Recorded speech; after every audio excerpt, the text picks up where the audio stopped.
Salut la communauté de coups critiques, encore une fois, c'est moi, Pépé, qui vient vous présenter un autre de ces trésors cachés. Avant de commencer, je voudrais encore prendre le temps de vous dire merci pour vos commentaires, merci pour, dans le fond, les likes, les remerciements et aussi ce que j'aime beaucoup, je pense, les commentaires que j'apprécie le plus, c'est quand on me dit «Ah, tiens donc, je ne connaissais pas ce jeu, ça semble bien cool, je vais investiguer», et qu'on me fait savoir plus tard que la personne a acheté le dit jeu. Ça, c'est genre, ça vient me toucher ici dans mon cœur. Cette semaine, je viens vous parler d'un jeu, encore une fois, sinon ben ça s'appellerait pas coup critique. Je viens vous parler d'un jeu qui est très petit en termes de pages, mais qui contient vraiment beaucoup dans le peu de mots qu'il contient. C'est un zine, encore une fois, c'est un petit zine. J'en ai présentement, j'ai le volume 1 et j'ai le volume 2 d'un auteur qui se nomme Leo Hunt, et je parle ici de Vault of Varn, volume 1, volume 2. Volume 2 qui vient tout juste de sortir d'ailleurs, ça fait même pas un mois qu'il est disponible. Dans le fond, c'est quoi? C'est quoi ce jeu-là? C'est du post-apocalyptique, science fantasy. C'est vraiment une espèce de... La mise en contexte du jeu est assez légère dans le sens que tout tient dans une page, écrit en bullet point. Vous lisez ça, puis vous avez tout ce que vous avez besoin de savoir sur l'univers de Vault of Varn. Et c'est très modulable, c'est très modifiable. Vous pouvez faire ce que vous voulez avec ça. Vous pouvez le changer, inclure plus de lore, inclure moins de lore. Ça serait un peu bizarre rendu là, mais vous pouvez vraiment prendre ces deux volumes-là et les twister dans le bar que vous voulez, puis créer un tout autre jeu qui se déroulerait tout de même dans l'univers de Varn.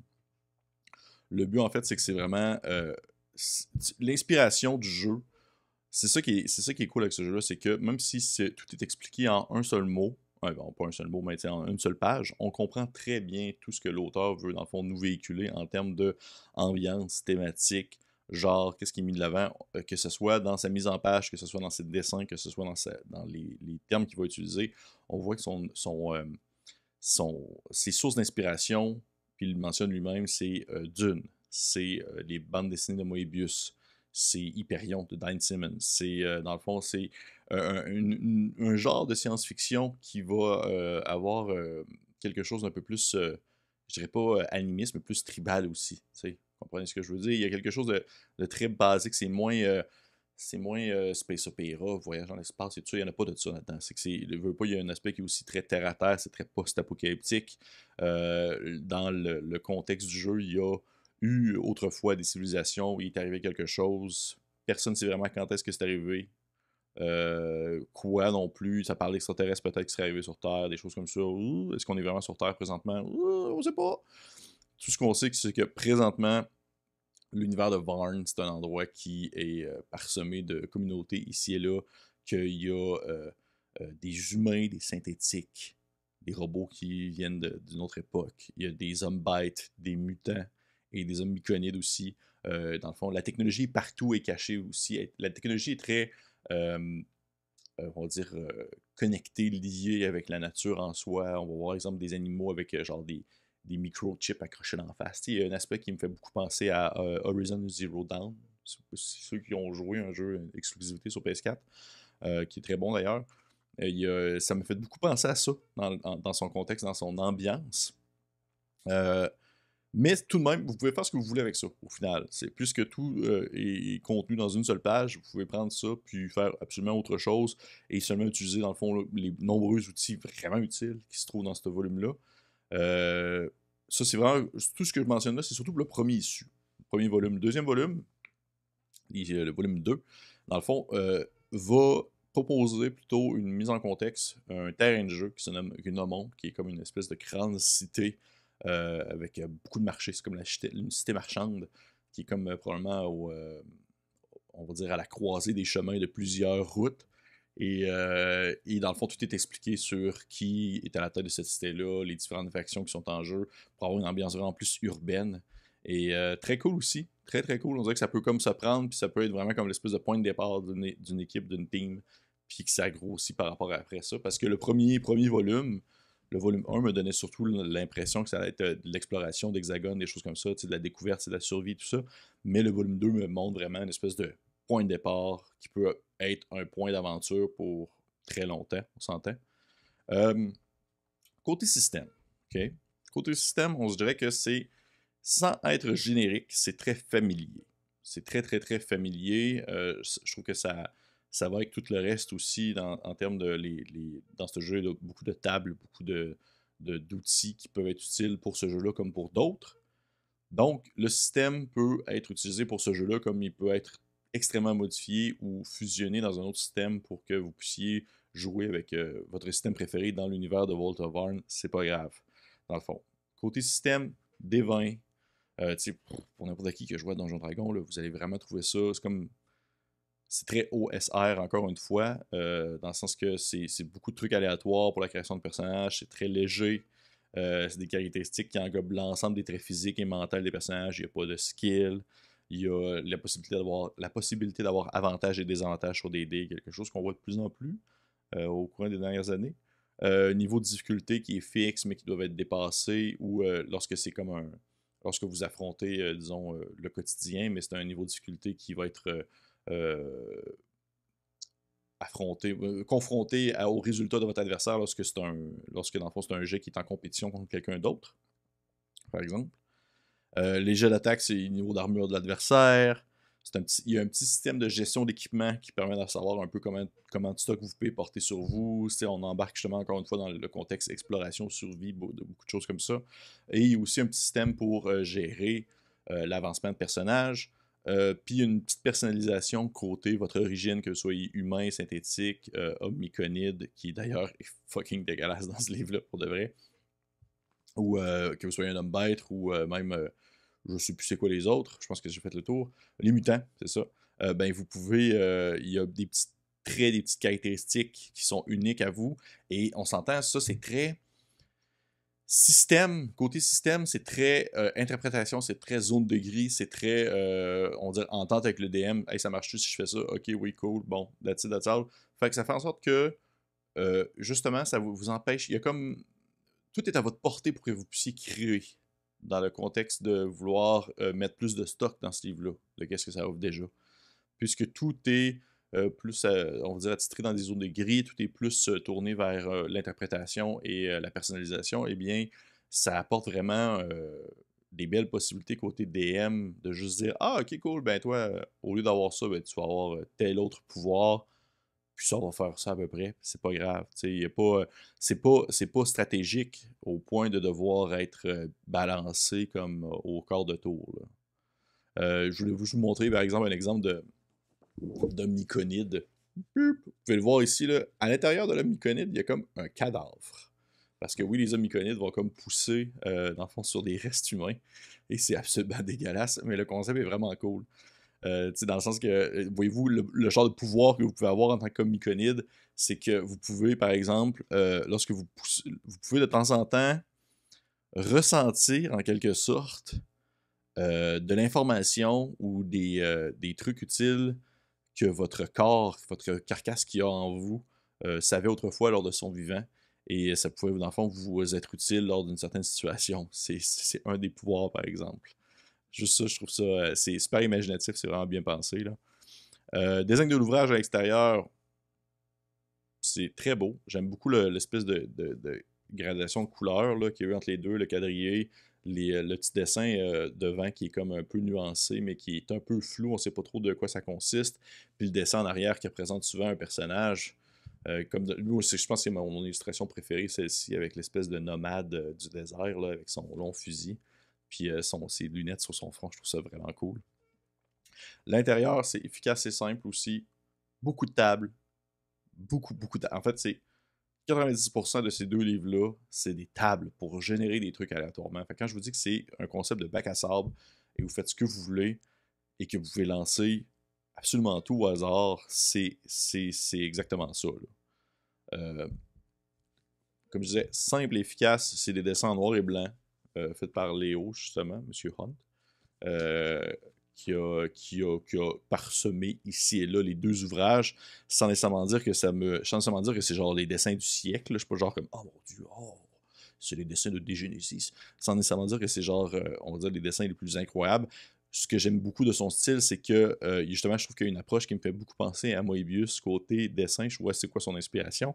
Et chacun de ses décès, chacun de ces dessins sans nécessairement être, je dirais, très explicatifs, vont toujours comme apporter avec eux une source de questionnement qui va être le fun à explorer ou à exploiter durant une partie. Il y a un de ces dessins, c'est comme une grosse statue. Celle-là ici de Runes, c'est quand on veut, exemple, lancer une table de ruines pour Varn. Il y a comme une espèce de grosse tête ici, je la trouve vraiment cool. Et comme vous pouvez voir, ce n'est que des tables en le trois quarts du livre. C'est des tables. Et seulement au début, il y a les règles qui vont tenir sur 2 pages.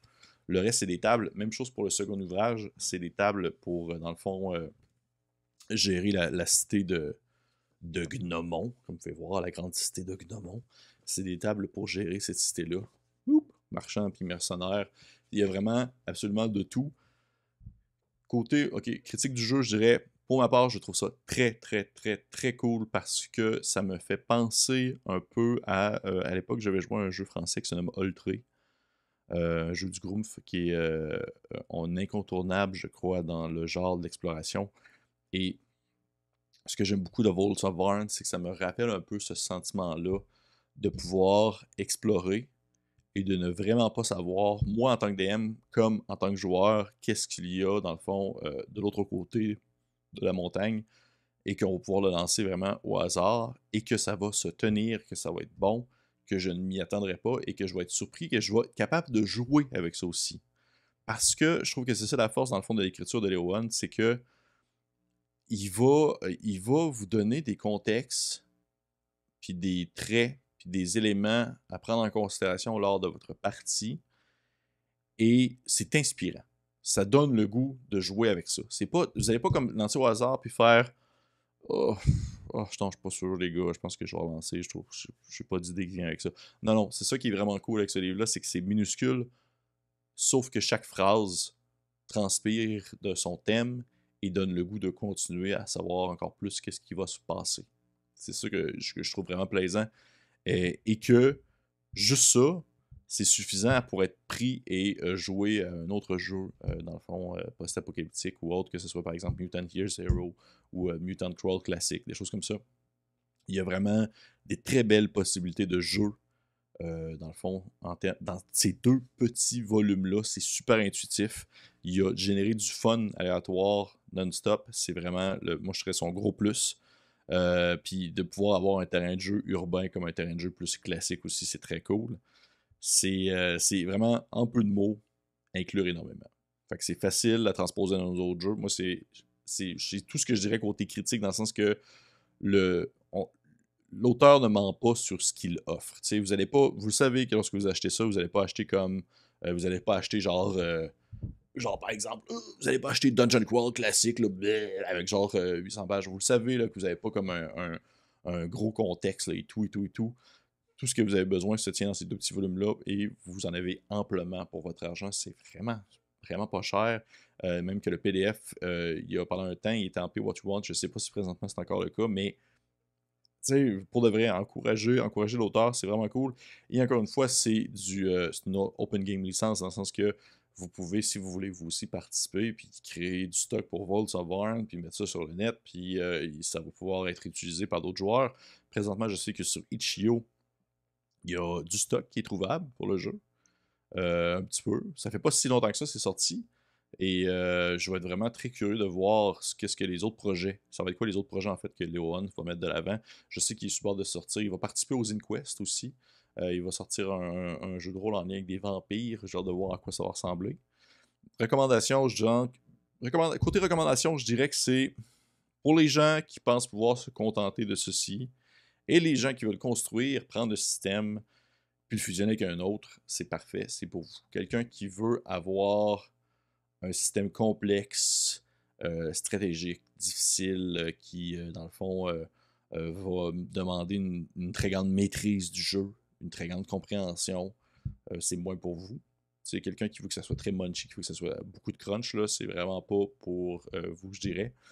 Pour les gens qui veulent l'utiliser comme un outil pour leur propre jeu ou pour d'autres jeux de rôle, et qui pensent que les thématiques qui sont abordées dans ces 2 volumes-là peuvent se transposer, dans le fond, à ce que vous faites, allez-y, c'est parfait, pour vrai. Donc, hey, c'était mon petit trésor caché, encore une fois, très court, j'espère, sur Vaults of Varn, le Leo Hunt. Dans le fond, vous allez pouvoir voir dans la description de vidéo en bas, il va y avoir en fait les liens menant soit vers le blog ou vers les endroits où vous pouvez, dans le fond, vous procurer les 2 volumes.